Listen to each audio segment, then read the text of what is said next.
Welcome to Cine Pro, where we bring your favorite movies back to life with quick recaps, hidden details, and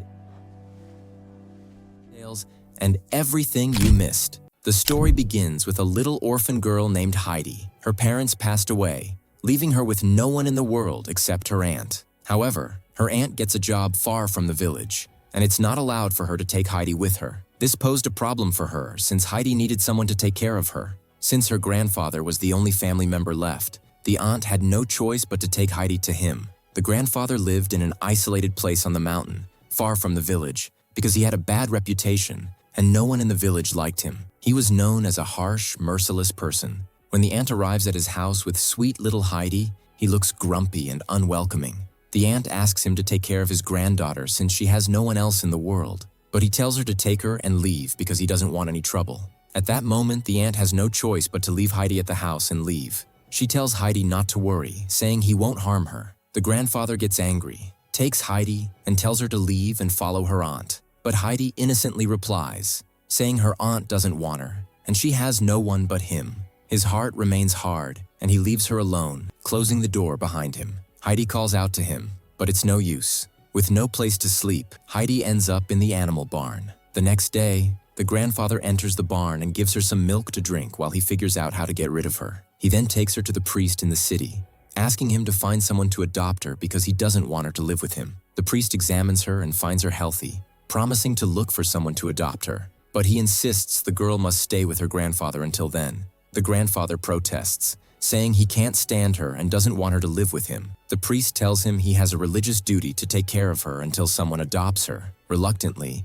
the grandfather takes her back home. Once they arrive, Heidi stands at the door, saying she will stay in the barn so as not to bother him. But the grandfather tells her to come inside and stay in the house, though he warns her she'll only stay for a few days. Since there's only one bed in the house, Heidi goes upstairs and finds some straw. She asks if she can sleep on the straw, and he agrees. Heidi is overjoyed and hugs him, feeling grateful that he let her stay in the house. Later, a boy named Peter arrives, responsible for tending the goats. The grandfather asks Peter to take Heidi to the mountains with the goats to keep her out of his way. Heidi enjoys her time with Peter, running and playing with the goats. While she's distracted, Peter sneaks into her bag, eats her sandwiches, and denies it when she asks him about her missing food.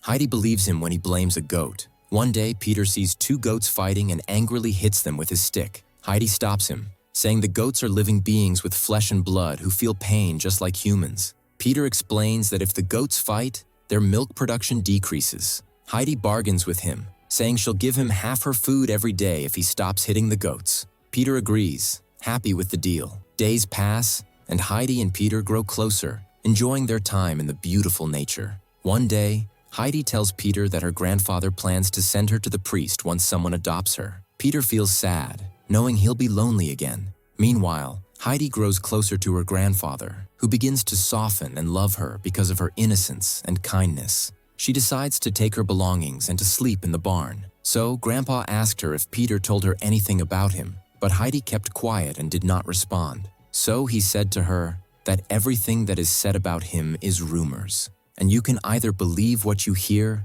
or believe what you see. So Heidi was convinced by his words and began to prepare and tell him, "I have no one but you, Grandpa." She began to become attached to him day after day and love him more. One day, Heidi sees her grandfather making a new chair and asks if it's for her. He confirms, saying there's no one else living with him. Heidi is overjoyed, realizing he has decided to let her stay. She hugs him, saying she loves him, and asks him never to leave her. When the school term begins, Peter tells Heidi he won't see her until the next spring. Heidi asks her grandfather to let her attend school too, but he refuses, saying the school is far, and she would have to walk a long distance every day. Winter arrives, and Heidi feels bored and unable to enjoy her time without Peter. To cheer her up, her grandfather makes her a sled, and they have fun sledding on the snow together. Heidi is thrilled, and they spend wonderful moments together. And her grandfather took her to Peter's house so she could greet him. As soon as they met, they hugged each other and were very happy. Every day, her grandfather took her to Peter, and he came back carrying her on his shoulder because she would not be able to walk on the snow. One day, the aunt returns, having found a family willing to adopt Heidi. She goes to the grandfather's house to take her, but the grandfather gets angry and refuses, saying Heidi will stay with him. But the aunt was determined to take Heidi and send her to people to adopt her so she could benefit from them. She waited for Heidi in a place far from the house, and as soon as she saw her, she hugged her and told her she found a big house whose owners wanted a beautiful girl like her to be a companion to their daughter. She said she could learn and live a better life there. However, Heidi told her she was happy where she was and wanted to live with her grandfather. The aunt lied to her, saying, "Your grandfather doesn't want you," and agreed for you to leave. Heidi became upset, believed her aunt, and was forced to go with her. They boarded the train together, and Heidi stood in the last car, watching the mountains and bidding farewell to her grandfather's house on the mountain. After a while, Peter arrived at the grandfather's house and told him, "Did you see what happened?" The aunt took Heidi and left the village. The grandfather ran through the village streets like a madman, searching for her. The villagers saw him and mocked him, saying, "How could an innocent, helpless child like Heidi live with such a cold-hearted man?" But he ignored their words, returned home sad, and missed Heidi. On the other hand, the aunt arrived with Heidi at the house where she would live. The maid saw Heidi and was disgusted by her because she was wearing boys' clothes and walking barefoot without shoes. The maid took the aunt aside and said, "This girl doesn't fit in with us or our lifestyle." The aunt reassured her, saying, "Don't worry, with time, she'll adapt to you. The important thing is to give me my share of the money we agreed upon." Then the aunt left Heidi alone and walked away. Heidi met Clara, the daughter of the house's owner. We learned that Clara's father and grandmother wanted a girl to live with them to keep Clara company in her loneliness because Clara had partial paralysis and couldn't play like other children, as she was confined to a wheelchair and couldn't take a single step. However, Clara had a kind heart and liked Heidi. Later during lunch, the maid, Heidi, and Clara sat at the table. The maid explained the house rules to Heidi, saying she must not make noise and must follow all orders quietly. We see that Heidi couldn't eat with a spoon like them because she wasn't used to it. She was so tired and worn out from the day's events that she fell asleep sitting in her place. The next day, she woke up for breakfast and still struggled to eat with a spoon. She drank from the bowl as she was accustomed to. The maid scolded her and told her to eat with a spoon, but Clara intervened, saying, "Don't get upset with her. I'll teach her how to use a spoon." Clara patiently and lovingly taught her, and they spent a lovely time together. After the meal, they wandered around the mansion, and Heidi pushed Clara's wheelchair, entertaining her so she wouldn't feel disabled. They reached Clara's mother's room, where there was a photo of Clara standing on her feet next to her mom. Heidi asked her, "How are you standing in the photo?" Clara replied, "After my mom passed away, I got sick and couldn't move anymore because of my grief for my mother." She said she missed her mom a lot and started crying. Heidi felt sad, comforted her, and said, "From now on, I am your sister and friend, and I will never leave you. Do we have a deal?" Later, it was time for Clara's private lesson. The teacher asked Heidi to read a book, but Heidi said she didn't know how to read. The teacher discovered she couldn't even recognize letters. Heidi told him she believed there was no point in education and that it was useless. The teacher got angry with her and told the maid, "Heidi's level is terrible. You need to find another teacher for her." The maid replied, "What is your job? Your duty is to teach and educate her." Heidi was still attached to her grandfather to the extent that whenever she entered a room, she tried to open the window to see the mountain where her grandfather's house was, but the windows were tightly shut, making it difficult to open them. One day, she asked Sebastian, the head servant, to open the window for her. He was a kind man who didn't want to upset her, so he opened the window and even brought her a chair to stand on. Heidi looked out the window but only saw many houses. She asked, "Where are the mountains?" He replied, "To see the mountains, you need to go to the church over there and stand on top of it because it's the highest place in the city." The next day,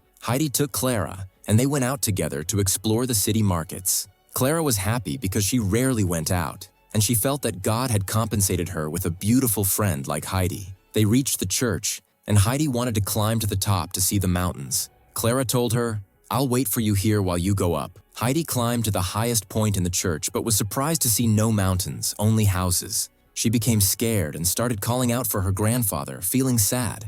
Meanwhile, the maid entered Clara's room and was shocked to find her missing. She ordered the servants to search for her everywhere, but they couldn't find her. Sebastian realized they had likely gone to the church, so he left the house to search for them. He found them walking in the city streets and brought them back home. When the maid saw them, she scolded Heidi, blaming her for what had happened. Clara tried to defend her, but the maid told her, "Stay out of this. It's none of your business." The maid decided to punish Heidi by not letting her eat and making her stand by the wall as punishment. Heidi felt upset by the maid's treatment, took off the dress she was wearing, put on her old clothes, and insisted on leaving the house. However, she couldn't bring herself to leave without saying goodbye to Clara. She hugged her before leaving. The maid saw her hugging Clara and asked, "Where are you going, dear?" Heidi replied, "I'm going to my grandfather because I'm upset." The maid grabbed her and threw her bag away so she couldn't leave. Heidi said, "I'm scared and want to go to my grandfather." Clara saw that Heidi was determined to leave and became upset,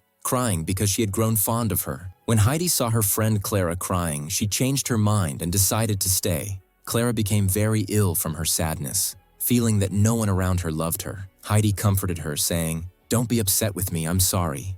I promise I'll never leave you." Clara forgave her and said, "I love you too." Heidi asked about Clara's father and grandmother, and Clara told her they would return from their trip the next day. Indeed, the next day, Clara's father and grandmother returned. They were kind and welcoming to Heidi, but the nanny complains about her and says that Heidi is not like them or one of them. She can read, but it's hard for her to live in a clean place like this. However, the grandmother doesn't believe her and says she will deal with her and judge her herself. The grandmother enters Heidi's room before she sleeps and starts telling her a story about shepherds. Heidi enjoys the story, but the grandmother only tells half of it. Heidi asks her to finish the story, but the grandmother tells her that if she learns to read, she will be able to find out the ending on her own. She does this to motivate her to learn to read. Indeed, Heidi stays up all night learning how to read. She wakes up in the morning and continues reading until she manages to learn some letters correctly. She attends private lessons with Clara, and the teacher is surprised by her improvement.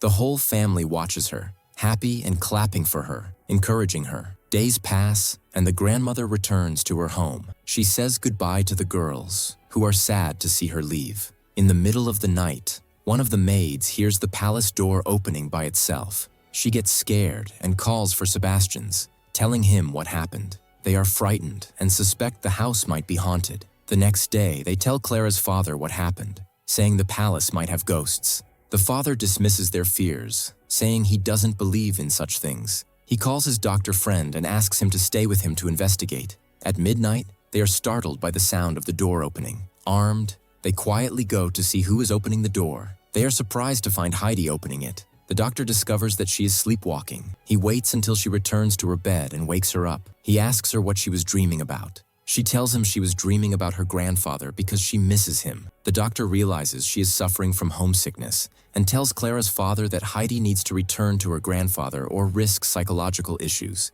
The father, however, is not convinced and insists she stays because Clara is happy with Heidi's company. The doctor gets upset and leaves. The father spends the night thinking about the situation, not wanting to be unfair to the poor girl. In the end, he decides to let Heidi return home. The next day, he talks to Clara to convince her. Clara gets upset, breaks things, and, upon seeing Heidi, shouts at her saying, "If you want to leave, go ahead. I was wrong to consider you my friend. If you leave, don't come back." The nanny takes Heidi to her room. The father talks to Heidi, telling her, "I won't force you to stay. If you want to go back to your grandfather, Azrania, I have no problem with it." Heidi is overjoyed but remembers her friend Clara and goes to say goodbye. She knocks on Clara's door, but Clara, upset, doesn't respond. Sebastian takes Heidi to her village. The villagers are thrilled to see her, amazed at how beautiful she looks in her new clothes. Peter is especially happy to see her and hugs her. Heidi runs towards her grandfather, whom she missed dearly. On the way, she takes off the dress she was wearing, feeling trapped in it. She runs, calling out to her grandfather, who, upon hearing her voice, can't believe his ears. He runs to her, crying, and takes her in his arms. It is one of the happiest moments of their lives. Heidi continues her life with her grandfather, happy but occasionally missing Clara. One day, Heidi writes a letter to Clara, inviting her to visit. The grandmother reads Heidi's letter to Clara, who is saddened because she misses Heidi too. The grandmother decides to take Clara to Heidi's home to cheer her up. When they meet, they hug each other, overwhelmed with happiness. Heidi's grandfather and Clara's grandmother talk. The grandmother tells him she will leave Clara with him for a few days to enjoy a change of scenery with Heidi. The grandfather agrees, saying Clara is like a daughter to him, and he will take good care of her. Heidi and Clara spend happy times together, playing all day. Peter, however, feels jealous because Clara has taken his friend away. One day, he decides to take revenge on Clara by throwing her wheelchair off a high hill. The next morning, everyone wakes up to find Clara's wheelchair missing. They search everywhere but can't find it. They suspect Peter is responsible because of his jealousy.